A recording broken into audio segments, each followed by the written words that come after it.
오늘은 시편 59편 1절에서 9절 말씀을 살펴보려고 합니다. 이제 구약에 보면 하나님께서 이런 표현을 하십니다. 아브라함의 하나님, 이삭의 하나님, 야곱의 하나님이라고 말을 하죠. 곧 그렇게 말씀하시면서 산자의 하나님이다라고 말씀을 하고 있습니다. 우리 하나님께서는 살아계신 하나님이죠. 죽어서 아니면 조용히 말도 못하는 그런 신이 아니라는 얘기입니다. 어떤 사람들은 이 세상이 너무 비관적이어서 왜 신은 침묵하고 있는가, 그런 궁금증 아니면 의심을 하고 불만을 거기다 담아서 말하는 사람들이 많이 있는데, 하나님은 결코 침묵하지도 또 가만히 계시지도 않는, 늘 일하시고 또 말씀하시고 살아계신 하나님이다라는 것입니다. 이런 하나님을 우리가 기다리고 소망하는 거잖아요. 더군다나 우리는 주 예수 그리스도께서 저 공중으로 그걸 이제 디도서의 복된 소망이라고 하지 않았습니까? 그 복된 소망이 우리에게 있기 때문에 주님의 오심을 우리는 기다리며 살고 있다라고 하는 것입니다. 그런데 살아있는 사람이나 살아있는 우리 주님을 우리가 기다리는 거지, 이제 죽은 자를 기다리는 건 아니잖아요. 이제 우리가 이제 인간의 아픔 때문에 그 노란 리본을 붙여서 그거를 여기 옷에다가 아니면 또 가방에라든가 다른 곳에다 이렇게 꽂아놓고 죽은 자를 이제 기다리는 이제 그런 것을 보게 되어집니다. 근데 사실 그거는 우리 그리스도인이 행해야 될 그런 자세는 아니거든요. 우리는 죽은 자가 돌아올 수 없다는 것을 알지 않습니까? 그런 자들이 좀 믿고 죽었다고 한다면 부활을 우리가 기다려야 되는 거잖아요. 부활은 우리가 믿는 자들이 또 죽어도 우리는 살아나는 것이기 때문에, 살아있는 자들에게 말씀을 하는 거기 때문에 또 부활의 소망도 우리에게 있지 않습니까? 자, 이런 부활, 살아계신 우리 주님, 우리가 이렇게 기다려야 된다라고 하는 것입니다. 왜 이 말씀을 드리냐면 오늘 9절 말씀에 그 이야기가 나옵니다. 주를 기다리리다라고 이야기하고 있는데, 이제 본문에서 주를 기다리는 이유가 있습니다. 금방 말씀드리는 그 기다림보다도 이스라엘 백성들에게 뭔가 하나님께서 예언적으로 말씀해주고 있기 때문에 이 부분을 우리가 오늘 다윗이 언급한 내용을 통해서 이해하기를 원합니다. 그리고 지난 시간 57편, 58편 때도 말씀드렸습니다만은 오늘 59편에도 역시 알다셋이라고 하는 단어가 나오죠. 표제에 나와 있습니다. 거기 보게 되어지면 이 이제 알다셋이라고 하는 것은 멸하지 마소서라는 것입니다. 이제 57편, 58편, 59편 연속적으로 보게 되어지면 사울이 다윗을 죽이려고 하는 그런 내용들을 담고 있기 때문에, 이제 그렇다고 해서 다윗이 사울을 죽이려고 한 것은 없었다는 것입니다. 기름 부은 그런 받은 사람이기 때문에 함부로 생명을 취할 수 없는 거죠. 하나님이 취하면 취했지, 믿음의 사람이라고 한다면 감히 기름 부은 왕을 죽일 수 없는 것 아니겠습니까? 그래서 멸하지 마소서, 하나님께 맡기는 그런 내용들을 우리가 살펴보았습니다. 그리고 믹담이라고 하는 단어도 나오는데 여러 번 나옵니다. 이제 60편에도 나오고 있는데요. 믹담이라고 하는 것은 이제 황금시, 어떤 금원시, 은밀한 일을 담고 있는 내용을 설명을 해주고 있습니다. 그러니까 금원이라고 하는 것은 삶의 본보기가 될 만한 아주 귀중한 내용을 담고 있는 그런 시다라고 하는 겁니다. 그러니까 우리가 이제 시편을 읽을 때는 일상적으로 이제 우리가 내 환경에 내 삶의 거를 적용하다 보니까 쉽게 그것만 생각하는 경우도 있지만, 우리는 본문에서 그 뜻이 무엇인가를 먼저 이해를 해야 됩니다. 그런 다음에 나에게 적용을 해야 옳은 것이죠. 그래서 이런 내용들 하나하나 단어들도 말씀을 또 설명드리고 있는 것입니다. 근데 오늘 시를 쓴 배경이 보면 그 뒤에 나오잖아요. 사울이 사람들을 보냈어요. 이제 군대들을 보냈겠죠. 그들이 다윗을 죽이려고 집을 감시할 때다라고 이야기하고 있습니다. 이제 그 감시 중에 다윗이 이 시를 썼다라고 하는 것을 우리가 알 수가 있겠죠. 근데 이 정확한 내용은 사무엘상 19장 11절에 나옵니다. 12절에도 나오는 부분인데, 이제 사울이 이제 죽이려고 하니까 그의 딸 미갈이 이제 결혼한 부부가 아닙니까? 미갈이 다윗에게 알려줘서 밤에 도망치게 한 그런 내용을 담고 있는 것입니다. 그래서 그런 내용을 우리가 이걸 통해서 이 배경을 이해할 수가 있다라고 하는 것이죠. 그러니까 사울이 다윗을 이렇게 죽이려고 한 것은 이유가 있는 거잖아요. 이제 사울은 천천히지만 다윗은 만만이다. 이제 그 말을 들었을 때 사울이 어떤 위협감을 느꼈죠? 자기 자리를 그 왕권을 위협받게 되어지기 때문에 가만히 있을 수 없었다는 얘기죠.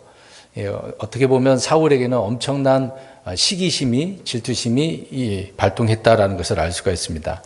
그럼에도 불구하고 그의 아들 요나단이 다윗과 정말 우정이 돈독한 그런 사이 아니었겠습니까? 요나단이 도망칠 수 있도록 또 알려주기도 한 내용들을 우리가 잘 알고 있습니다. 또 실제적으로 다윗이 이제 노래 이제 하프를 타고 있었을 때 사울이 창을 던진 그런 내용도 있지 않겠습니까? 그 내용들이 사무엘상 19장에 기록되어져 있다는 것을 우리가 알 수 있습니다. 그래서 이렇게 사울 왕이 자기 사위를 여러 번 죽이려고 했다라고 하는 것이죠. 자, 이때 그 날을 한번 생각해 보세요. 죽을 고비를 그 날에 여러 번 겪었다고 한번 생각해 보세요. 어떻겠습니까? 그 날이 정말 고통스럽고 힘겨운 그 시간들이 아니었겠습니까? 그러니까 그런 가운데 다윗이 오늘 이 59편을 어떻게 한 거예요? 기록을 한 거죠. 근데 그것도 자기 생각에 막 아무렇게 쓴 게 아니라 하나님께서 뭔가 예언적으로 알게 해주셨기 때문에 그 당시의 배경을 통해서 또 앞으로 예언을 담고 있는 이 시를 기록을 한 것을 우리가 볼 수 있는 것이죠. 어찌됐든 간에 그 당시에 다윗은 엄청난 시련, 고통, 괴로움이 있었다라고 하는 것입니다. 그렇게 힘든 시간을 보내고 있었을 그 상황을 생각하면서 이 말씀을 또 들으시면 또 이해가 될 것이라고 생각되어집니다. 한 절씩 그러면 우리가 살펴보겠습니다. 1절 보십시오. 오 나의 하나님이여 내 원수들에게서 나를 구출하시고 나를 대적하여 일어나는 자들에게서 나를 보호하소서. 이제 여러 번 말씀드린 거지만 이 시편도 그렇지만 다른 시편도 마찬가지로 이게 다윗의 어떤 개인적인 경험과 사건을 바탕으로 기록을 하고 있는 것이지만 그러나 이 내용이 앞으로 환난 때, 그러니까 야곱의 고난 때에 겪게 될 그 이스라엘의 고난, 그 환난을 예언하고 있다라고 하는 것이죠.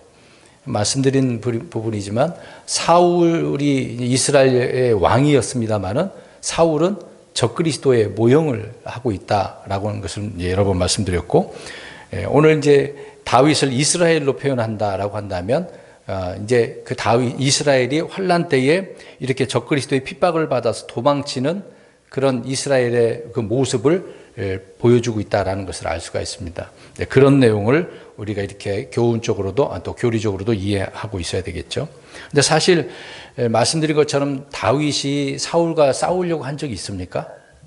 전혀 없어요. 그냥 도망쳤습니다. 피하고 도망쳤다라는 것을 우리가 알 수 있죠. 그런 것처럼 앞으로 대환란 때는 이스라엘 백성들이 적그리스도와 싸우지 않습니다.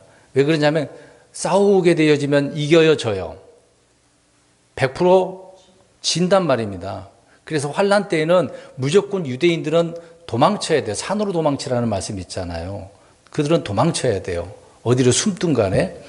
그러다가 하나님께서 또 구별해 놓으신 사람들을 따로 이제 사막으로 아니면 페트라로 광야로 주께서 인도하신다고 하셨으니까 그들은 그들이고 아무튼 도망쳐야 된다라고 하는 것을 알 수가 있습니다. 그런 예표적인 부분도 우리 내용의 실제 사건이지만 앞으로 그렇게 말하고 있다라고 하는 것입니다. 그래서 환란 때에 이스라엘은 용과 짐승과 거짓 대언자 박해를 받지만 그들과 싸우지 않는다라고 하는 것을 우리가 더 이해를 해야 될 것이고요. 그래서 이런 예언적인 부분을 우리가 이 시편을 통해서 바르게 이해를 해야 됩니다.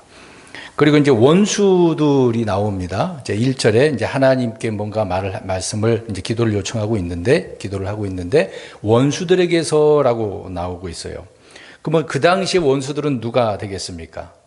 실제 그 당시에는 사울과 왕의 신하들, 군대가 이제 원수들이 되어지는 장면이 되죠. 지금 사울이 이제 신하들을 보냈으니까 그 집을 어떻게 하고 있는 상황이죠? 감시, 에호사는 이제 감시하고 있는 거죠. 다윗이 어디로 가는가. 어떤 구금되어져 있는 그런 것처럼 보입니다. 물론 실제 그 당시에 블레셋도 있습니다만은 여기 이때의 배경으로서 보면은 사울왕의 위협이 있었기 때문에 이 부분을 놓고 이제 원수들이다라고 표현을 하고 있는 것이죠. 그 원수들이 이제 뒤에 구절을 보면은 또 설명을 하고 있는데 아무튼 원수들에게서 어떻게 해달라고 하죠? 구출하게 해달라. 그 다음에 끝부분에 보니까 나를 대적하여 일어나는 자들에게서, 이들이 이제 원수들 아닙니까? 이때는 나를 또 보호해달라고 이야기하고 있네요. 이제 구출과 보호에 대한 이야기를 하고 있습니다. 이제 계속해서 이제 뭐 원수들을 더 말씀드린다라고 한다면, 그 당시에 이제 원수들은 그렇다 치더라도 지금의 원수들은, 저와 여러분들의 원수들은 뭘까요? 나에게 막 욕을 하고 뭐 어떤 모함을 하고 그런 사람이라고 생각하지 말고, 사탄 마귀 그리고 나 자신의 내 죄, 내가 짓는 육신의 죄들, 그리고 또 그 외에도 내 육신의 그 일들을 우리가 원수라고 할 수도 있겠죠. 세상이 원수이기도 하고, 그리고 우리가 주님 오실 그날까지 이런 영적 전쟁은 계속 있는 거죠. 우리는 실제 싸움이 아니라, 혈과 육의 싸움이 아니라 영적 전쟁, 영적 싸움이라고 말하고 있잖아요. 이제 그 싸움이 내 안에서 주로 이루어져야 되는 부분을 말씀을 하고 있는 겁니다. 물론 그런 부분 속에서도 주님 도와달라고, 구출해달라고 우리가 기도할 수가 있겠죠. 또 이거 외에 실제적인 삶을 통해서도 경제적으로 속박되어져 있는 사람들이 이렇게 나를 구출해달라고 요청할 수도 있겠죠. 어떤 가정 문제라든지 나라 문제라든지 어떤 질병의 문제라든지, 그럴 때 오늘 이 내용처럼 우리가 기도는 할 수는 있는 것입니다. 그런데 이제 본문의 내용은 그런 의미는 아니다라고 하는 거죠. 다시 말씀드립니다만은 본문의 이 내용은 앞으로 이스라엘 백성들을 괴롭히는 원수들에 대한 이야기인데, 그들에게서 어떻게 해달라는 얘기예요? 구출해달라 하고, 또 어떻게 보호해달라고 요청을 하고 있는 겁니다. 보호라고 하는 것은 우리나라 말로 이렇게 되어져 있습니다만은, 영어로 보게 되어지면 이제 1절에 이제 영어 그게 없는 분들이 있겠습니다만은, 디펜스라고, 이제 쉴드는 방패고 디펜스는 뭔가 보호막을 이야기하고 있는 거거든요. 그러니까 우리 이제 컴퓨터 사용하시는 분들은 바이러스 이제 디펜디라고 하거든요. 바이러스를 방어하는 방화벽, 이제 그렇게 말을 합니다. 이제 방패.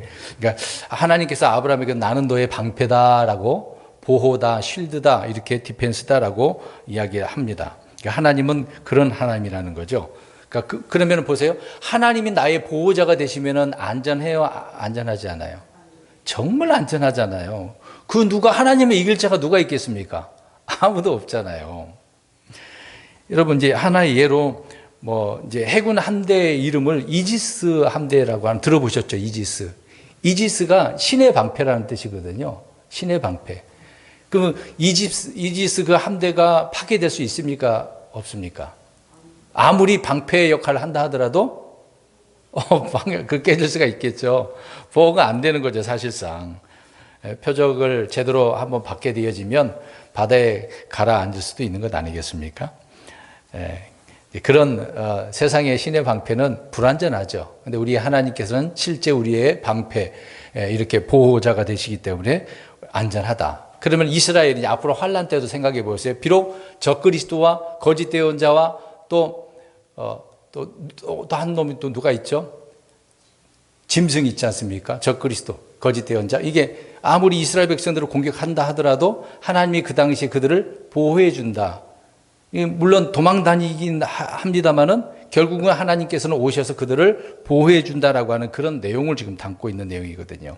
그래서 그 이제 이 말씀이 끝부분에 9절 말씀과 연관시켜서, 그래서 그런 하나님이기 때문에 내가 어떻게 하겠다는 얘기예요. 아까 처음에 얘기했잖아요. 9절 끝부분에 어떻게 한다고 그랬어요? 기다립니다라는 거죠. 하나님은 나의 구출자시고 보호자시기 때문에 내가 이런 하나님을 기다립니다라고 한다는 얘기죠. 다윗이 그랬던 것처럼 앞으로 환란 때 이스라엘 백성들이 이런 하나님을 기다린다라고 하는 내용을 말씀을 하고 있는 겁니다. 2절 보겠습니다. 불법을 행하는 자들에게서 나를 구출하시고 피를 흘리게 하는 자들에게서 나를 구원하소서. 또 구출 구원 나옵니다만은 이제 원수들, 대적하여 일어나는 자들, 불법을 행하는 자들, 피를 흘리게 하는 자들, 다 그놈이죠. 구체적으로 이들이 어떤 자냐, 피를 흘린다라고 이야기합니다. 그러니까 불법을 흘리는 자들은, 불법을 행하는 자들은 뒤에 뭐로 설명을 하고 있어요? 피를 흘리는 자, 불법만, 나쁜 짓만 버리는 게 아니라 사람의 생명도 취하려고 하는 이런 자들이죠. 그러니까 이스라엘 백성들을 적그리스도가 어떻게 하려고 합니까? 죽이려고 하죠. 지금도 이스라엘이 미워서 전 세계가 이스라엘을 욕을 하고 있습니다만은 환란 때는 더 하는 거거든요. 이런 불법을 행하고 피를 흘리는 자들, 구체적으로 말씀을 하고 있는데, 사실 모든 죄가 불이고 또 주님의 법에서 벗어나는 것이 불법이고 범법이라는 거잖아요. 근데 오늘 본문이 말하는 불법은 무지한 피를 흘리는 것을 말하고 있다. 우리가 이제 무지한 피를 흘리는 내용들이 창세기서부터 나오잖아요. 최초의 피를 흘린 사건 기억나죠? 가인과 아벨 사건에서 형이 아벨 동생을 돌로 이제 쳐 죽이는 그런 내용이죠. 피를 흘리지 않았습니까? 그래서 불법을 행하는 자가 가인이 되었다라고 하는 거죠. 그리고 출애굽기에서 보면 이스라엘 백성들을 이스라엘을 죽이려고 하는 또 파라오 이야기도 우리가 알 수가 있고, 또 에스더서를 보면 이스라엘 전체를 죽이려고 하는 누굽니까? 하만 이야기가 나오지 않습니까? 그러니까 성경은 계속 그런 부분이에요. 이스라엘을 자꾸 누군가 죽이려고 해. 그럼 그런 자들은 누구를 예표한다? 적그리스도를 예표한다고 생각하면 됩니다. 그래서 이런 내용들이 일맥상통하게 이어서 설명을 하고 있는 내용이죠. 교리적으로 우리가 그렇게 이해를 해야 되는 겁니다.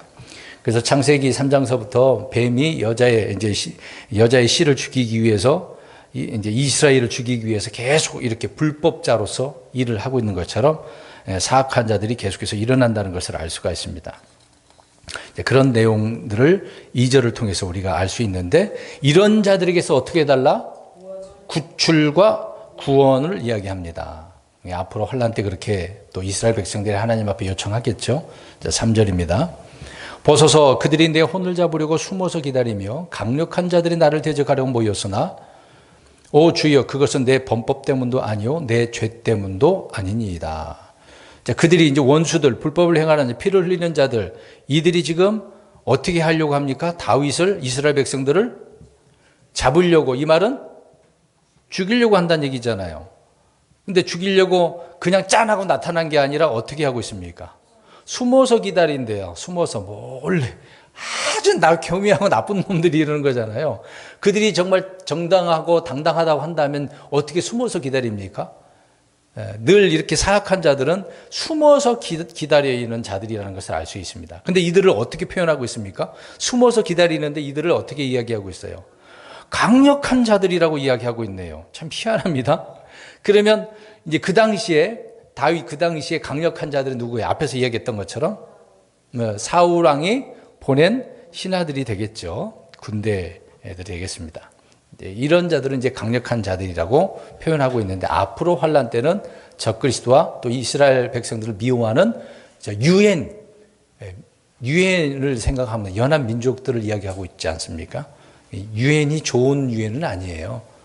유엔은 아주 나쁜 단체입니다. 좋게 생각하면 절대 안 되죠. 이스라엘 백성들과 원수지간입니다.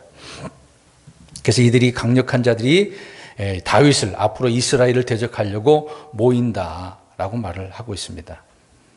실제 그렇지만 다른 표현으로 강력한 자들은 천사들도 또 마귀들도 있죠. 정사와 권능들도 강력한 자들이라고 말을 할 수가 있는 것입니다. 문제는 이제 3절 보면, 자, 왜 이렇게 죽이려고 합니까? 사실 다윗이 잘못이 있어요, 없어요? 없어요. 3절에 써놨잖아요. 그 후반부에. 저들은 이렇게 모였는데 나는 범법한 것도 없어.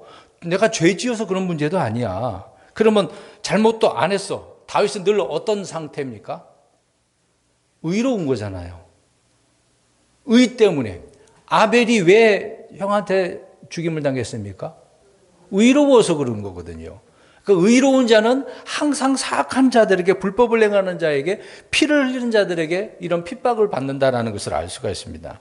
그러니까 이스라엘 백성들은 사실 지금 하나님을 잘 섬기지 않아서 지금 고통 중에, 환란 중에 있지 않습니까? 앞으로 그들이 이런 문제로 환란 때 이제 들어가게 되는 부분이긴 합니다만은, 그럼에도 하나님께서는 그 이스라엘 백성들을 어떤 자들로 여깁니까? 오늘 그만 얘기해요. 의로운 자로 여기는 거거든요. 왜 그러냐면 특별히 하나님은 그들을 택했고 그들을 끝까지 데리고 가시는 하나님이에요. 그들을 저버리지 않았다라고 이야기합니다. 하나님은 끝까지 책임지시는 하나님이거든요. 우리가 알다시피 시데반이 유대인들로부터 죽임을 당한 그 이유도 의로워서 그런 거 아닙니까? 잘못한 것 하나도 없잖아요. 다니엘이 왜 사자굴에 들어가요? 그렇죠. 새 친구도 마찬가지고 참 의로운데도 불구하고 이렇게 고통을 당하게 되어진 거죠. 성경에 그런 의 때문에 고통을 당하고 죽임을 당한 자들이 너무도 많아요. 그래서 아벨의 피로부터 사갈의 피까지 이렇게 의 때문에 피를 흘렸다라고 예수님께서도 말씀한 바가 있습니다. 그러니까 지금도 마찬가지예요. 저와 여러분이 지금 이 세상에서 믿음으로 말씀으로 성경대로 살려고 하면 할수록, 의롭고 경건하게 살려고 하면 할수록 받는 것은 뭐다? 핍박이다. 그것도 불신자들보다도 가정에서, 교회에서 받는 경우가 또 많을 수도 있습니다. 희한하죠? 아무튼 대환란때 짐승의 표를 받지 않고 주님의 명령들과 예수 그리스도를 믿는 사람들은 다윗처럼 이런 죽음의 표적이 되어서 핍박을 받는다라는 것을 알 수 있습니다. 의 때문에 그렇다. 4절. 내게 허물이 없으나 그들이 달려와서 스스로 예비하오니 깨셔서 나를 도우시고 바라보소서. 다윗이 허물이 있대요, 없대요? 없다고 이야기 나옵니다. 다윗은 사울에게나 또 사울에게 어떤 죄나 범법은 고사하고 어떤 신뢰도 범한 적이 한 번도 없었거든요. 그럼 우리 예수님을 예표한다라고 할 때 우리 예수님도 어떤 흠이 있었습니까? 만약 있다고 하면 말도 안 되는 거죠. 하나님의 어린 양은 점도 없고 흠도 없어야 되는 거잖아요. 우리 예수님이 그런 분 아닙니까? 다윗이 이제 그런 면에서도 이렇게 표현을 하고 있는 거죠. 하나님 앞에 이스라엘 백성들은 의로운 백성인데 이제 이스라엘 백성들을 전 세계가 미워한단 말이에요. 특히 환난 때 누가? 적그리스도가. 그래서 하나님 앞에 요청합니다. 난 허물이 없는데 그들이 달려와서 나를 이렇게 죽이려고 예비하고 준비하고 있는데 하나님 어떻게 하라고? 깨셔서 이 말을 기억하셔야 돼요. 일어나소서 깨십시오. 이 말은 어떤 의미예요? 오셔서 심판해달라. 이제 재림 때 얘기하는 거죠. 지상재림. 주님 깨셔서 나를 도우시고 바라보소서. 지금 이런 상황입니다. 속히 오셔서 심판하시길 바랍니다. 그래서 나를 도와주십시오. 이제 그렇게 요청을 하고 있는 거죠. 그러니까 그만큼 다윗은 이스라엘 백성들은 앞으로 위급하고 절박한 그런 상황이라는 것을 알 수가 있습니다. 지금은 예수님께서 이 땅에 오셨을 때는 낮이었는데 공중으로 또 하늘로 올라가셨을 때는 이 땅에는 밤이라고 하지 않습니까?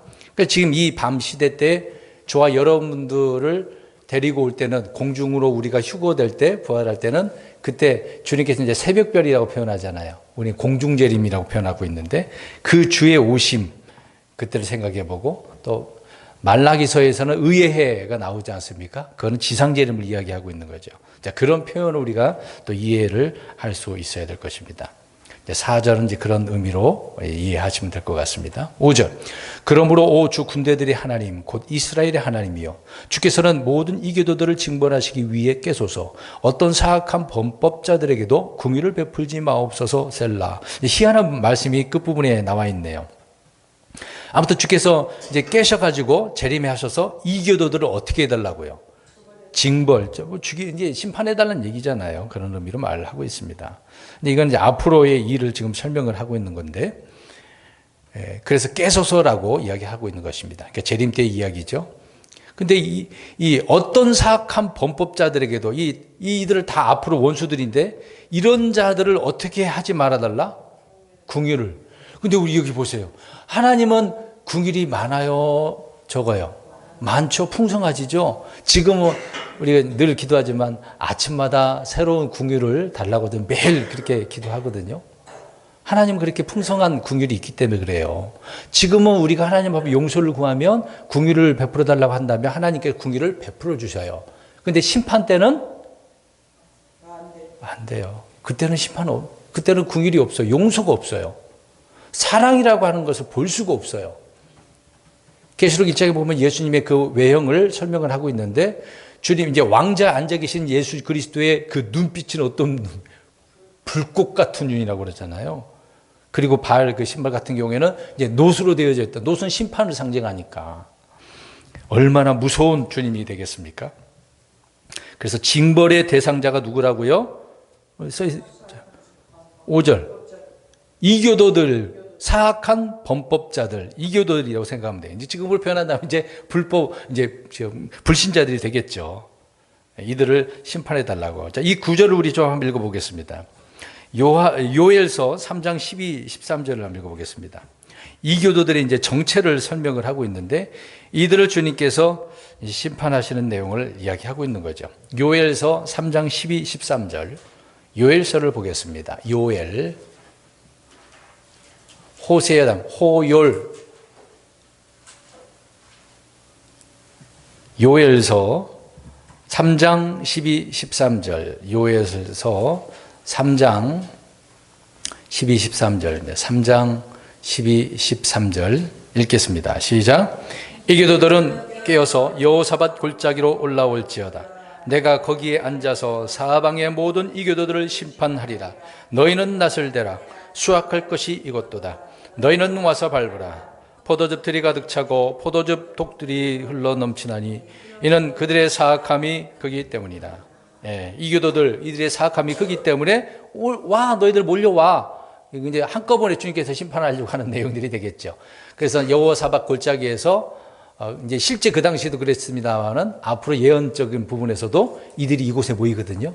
그래서 주님 모이면은 주님께서 발로 밟아버리셔서 포도 틀을 밟는 것처럼 그들의 피가 예수 그리스도의 옷에 이제 붉게 물들게 된 것처럼 튀긴다는 것을 알 수가 있습니다. 자, 그러니까 생각해 보면 금방 읽은 것처럼 주께서는 모든 이교도를 징벌하시는 그 이유가 뭐겠습니까? 그들이 사악하니까. 근데 그러면 이거 보겠습니다. 하나님께서 차별하셔요, 안 하셔요? 두 가지를 생각하면 돼요. 사실 뭐 어떤 인종이나 성별이나 민족이나 어떤 종교적으로나 언어나 혈통으로는 하나님의 어떤 외모로는 차별 안 하시거든요. 그런 면에서는 차별을 안 해요. 근데 믿는 자와 믿지 않는 자의 두 부류에 대해서는 하나님이 차별하시는 겁니다. 우리가 그 부분을 이렇게 바르게 이해를 해야 되죠. 전혀 하나님 차별을 하지 않는다라고 하면 또 안 되는 거죠. 그래서 이방인들을 주를 믿지 않는 모든 자들을 일컬어서 이렇게 이교도들이라고 표현하고 있고 그들을 징벌한다. 그러니까 징벌의 대상이 누군가를 설명을 하고 있는 거죠. 아무튼 깬다라는 것은 재림의 그 시점을 설명하는 것이니까 이사야 51장 9절에 이런 표현하고 있습니다. 오 주의 팔이여 깨소서 깨소서 힘을 내소서 옛날의 옛 세대들의 시대에 하신 것 같이 깨소서 주께서는 라합을 베시고 그 영을 상하게 하신 분이 아니시니까 예언적으로 또 설명하고 있죠. 계속해서 다시 5절 말씀을 보세요. 어떤 사악한 범법자들에게도 궁의를 베풀지 마소서. 앞에서 말씀드린 것처럼 전혀 하나님 궁일이 없는 내용이 말씀드린 거죠. 말씀드렸으니까 넘어가도 되겠습니다. 6절. 그들이 저녁에 돌아와 개처럼 짖으며 도시를 두루 다니나이다. 좀 희한하죠. 이 이교도들, 사악한 자들, 원수들, 불법을 행하는 자들, 피를 흘리는 자들, 이들이 지금 저녁에 뭘 하고 있어요? 돌아다니면서 개처럼 있는데요. 좋은 의미로 이야기하지 않네요. 개처럼. 그러니까 뭔가 그들이 말을 하고 있는 거예요. 주로 마귀는 활동하는 때가 어떠냐는 걸, 밤이죠. 특히 마귀가 나갔다가 돌아온 사건을 보면 음침한 데잖아요. 물이 있는 곳 찾아다니잖아요. 그러니까 이 내용을 보면 이들은 밤에 출현을 해서 뭔가 말을 합니다. 개처럼 이렇게 짖는다고 표현하고 있는데 이제 개라고 표현하면 우리가 좀 이해를 했으면 좋겠네요. 개는 누구를 이야기하고 있는 겁니까? 빌립보서 3장 2절을 보면 개들, 또 유대의 그 율법자들, 할례받지 않은 자들, 뭐 이제 그런 자들이라고 생각하면 되겠습니다. 이런 자들을 일컬어서 이제 개들이라고 표현을 하고 있는 거죠. 그래서 이들이 개처럼 짖으면서 돌아다닌다. 개들이기 때문에 그렇다는 얘기죠. 이 사람을 개들이라고, 때로는 짐승이라고 표현도 합니다. 그렇게 하나님은 사람을 나중에 어떻게 취급을 하시는 거예요? 짐승 취급을 하십니다. 그러니까 지금 사람 대접할 때 주님 잘 믿으셔야 돼요. 주를 믿지 않고 심판받게 되어지면 하나님은 사람 취급 안 합니다. 그래서 이제 지옥에서 그들은 벌레요라고 나오잖아요. 아니, 거기는 이제 곤충이네? 뭐, 벌레가 곤충이라고 해도 되겠죠? 7절 보겠습니다. 보소서 그들이 자기 입으로 말을 내뱉으며 그들의 입술에는 칼들이 있어 그들이 이를 누가 들으리요 하나이다. 자, 개처럼 짖었는데 그 내용을 7절에 설명을 하고 있네요. 그러니까 이게 여기 보니까 내뱉었다라고 하잖아요. 입으로 뭔가 말을 내뱉은 거예요. 이게 좋은 말이 나왔겠습니까? 아주 나쁜 말을 하는 거죠. 그래서 입술에는 뭐가 있다? 칼. 그러니까 실제 들고 있는 실제 칼보다도 말이 더 날카롭지 않습니까? 사람들에게 상처를 깊이 주는 것이 이 말이라는 거거든요. 이런 말들로 이스라엘 백성들에게 아니면 지금 우리 그리스도인들에게 불신자들이 저 마귀들이 얼마나 나쁜 말을 하겠습니까? 막 상처를 입는 거 별것도 아닌데 상처받을 필요도 없는 건데 그런 말 들으면은 기분이 정말 더럽거든요. 정말 듣기 싫거든요. 마음이 막 괴롭죠. 근데 이들이 뭔가 말을 하고 있는데 그들이 이 얘기를 뭐를 말했냐면은 누가 들으리요? 우리가 이거 이렇게 하고 있는데 누가 이걸 들어? 우리가 말을 하는데 누가 들어? 무슨 말을 해도 듣는 자가 없다 그 얘기를 하고 있네요.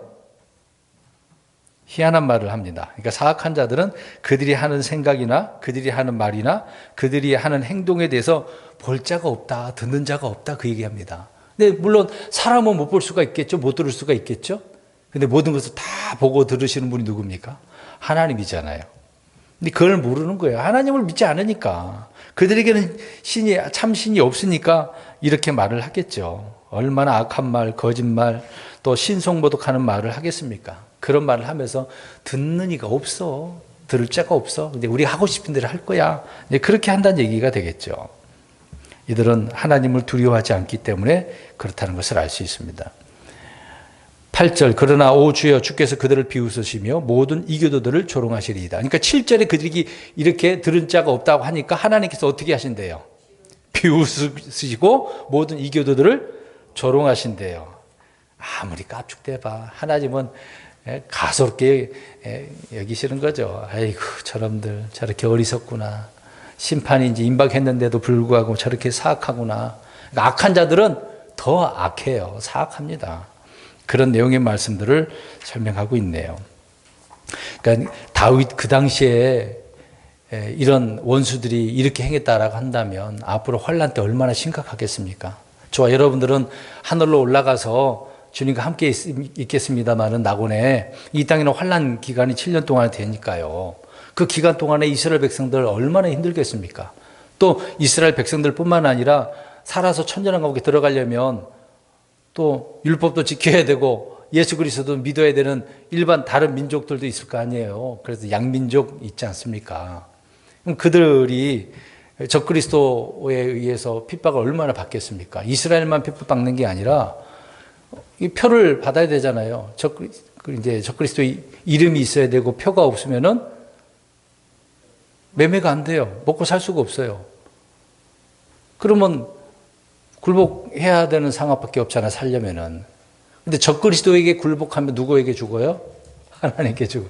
그럼 하나님께 순종하면은 누구에게 죽어요? 적그리스도.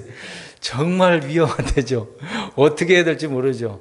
차라리 주님을 선택하고 사는 게 낫지. 자, 어려운 때죠. 자, 9절. 그래서 앞에서 설명드린 것처럼 하나님은 내 방벽이심으로 내가 그분의 힘으로 인해 주를 기다리이다. 자, 이런 원수들이 핍박하니까 얼마나 괴롭겠습니까? 막 잠을 못 자는 거예요. 상처도 있고. 그렇지만 주님께서 나의 방벽이시다. 힘이시다. 이런 주님을 내가 어떻게 하겠다? 기다리겠다. 그래서 이게 영어로는 wait upon이라고 되어 있어요. wait on이라고 하게 되는데, 그러면 이들이 다윗이 해야 될 일이고 이스라엘이 해야 될 일은 주를 기다리는 것이거든요. 기다리는 거 이것밖에 없어요. 그럼 저와 여러분도 지금 우리가 해야 될 일은 뭡니까? 다른 일보다도 주님을 기다리는 거거든요. 기다리면서 살아가는 삶 속에서 할 일을 하고 사시면 돼요. 시한부 종말론처럼 아무것도 안 하고 다 팔아버리고 갖다 바치고 거기에 막 매달려 있고 그것은 잘못된 행위거든요. 하나님 그렇게 하라고 한 적 한 번도 없습니다.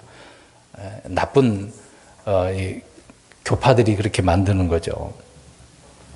아무튼 주님께서 방벽이시고 보호자시고 또 방패이시기 때문에 주님의 오심을 또 주님의 일하심을 기다리는 것을 보게 되어집니다.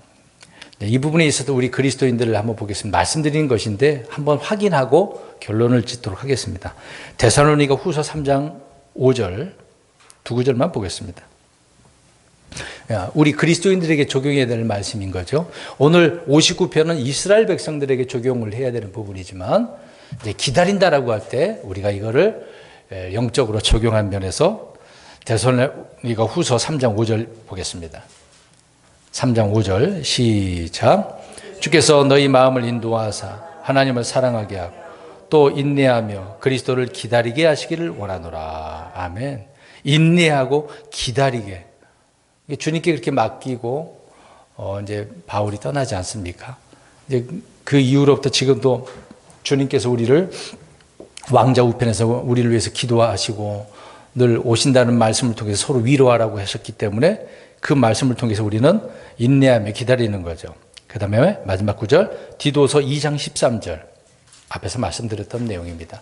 2장 13절 우리 그리스도인들이 이 구절을 늘 기억하고 있으면 좋겠습니다.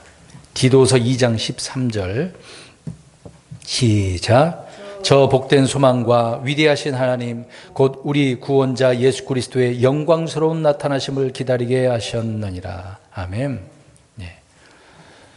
복된 소망, 영광스러운 나타나심. 기대. 이제 한국말로 기다린다는 looking for 이제 바라보면서 기다리는 거죠. 늘 우리는 머리를 들고 눈을 들어서 주님의 오심을 바라보는 것밖에 없는 것입니다. 이스라엘 백성들은 나중에 산으로 도망치고 헤매고 그렇겠습니다만 하나님이 또 보호하신다고 하니까 사랑하는 성도 여러분, 우리가 이 말씀들을 살펴볼 때 이 마지막 구절처럼 정말 주님을 신실하게 기다리는 분들이 되었으면 좋겠습니다. 변하지 마시고 한 길로 빠지지 마시고 중간에 막 쉬지 마시고 그리스도인들이 너무 잘 쉬는 것 같아요. 막 신앙도 휴가가 있나 봐. 휴가 기간이 많은 사람도 있어요. 한참 몇 년 동안 살고 싶을 대로 다 산 다음에 어떤 어려움이 오니까 생각이 좀 나가지고 그나마 다행이에요. 돌아와서도. 네, 그렇게 하지 말고 끝까지 매일매일 주님과 신실하게 밀착된 그런 관계 속에서 주님을 소망하는 분들이 되기를 주의 이름으로 축원합니다.